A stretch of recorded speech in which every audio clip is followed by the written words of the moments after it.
সাধারণ সম্পাদক ঢাকা মহানগর ডক্টর মানিক কমিটি, সাবেক ভারপ্রাপ্ত সভাপতি ও পরিচালক বিসিসিআই। আসলে আজকে যে আমরা এখানে বসছি, আমাদের ব্যবসায়ীদের তো সাংবাদিক ভাইরা বন্ধুরা এখানে বসার কথা না, সাংবাদিক সম্মেলন করার কথা না।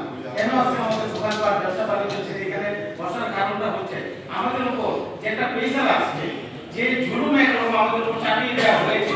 আজকে যে ভ্যাট যারা আমরা দিচ্ছি, আপনারা বলেন যে আমরা দীর্ঘদিন ধরে ভ্যাট দিয়ে আসছি 2001 থেকে, আমরা যারা দিচ্ছি আমাদের উপর প্রেশার দিয়ে দিয়ে আপনি আমি ধরেন একটা ভোক্তা, আমরা যখন একটা মোবাইল কিনি, ঘড়ি কিনি, জামা কাপড় কিনি, আমরা কি ভ্যাটটা দেই? আমরা কিন্তু ভ্যাটটা দেই না। আমাদের যাতে কিনছি উনি দিয়ে দিচ্ছে, আমরা কিন্তু ব্যবসায়ীরা আমাদের পকেট থেকে ভ্যাটটা আমরা ভোক্তাদের, কিন্তু ভোক্তা কিন্তু দিচ্ছে না। আমরা ব্যবসায়ীরা কষ্ট করে খুব বড় হোক যেভাবে হোক আমরা একটা ভ্যাটটা দীর্ঘদিন দিয়ে আমাদের পকেট থেকে দিয়ে যাচ্ছি, কিন্তু তারপরেও কেন আমাদের ধাপে ধাপে আমাদের উপরেই এক এক প্রেশারগুলো আসতেছে।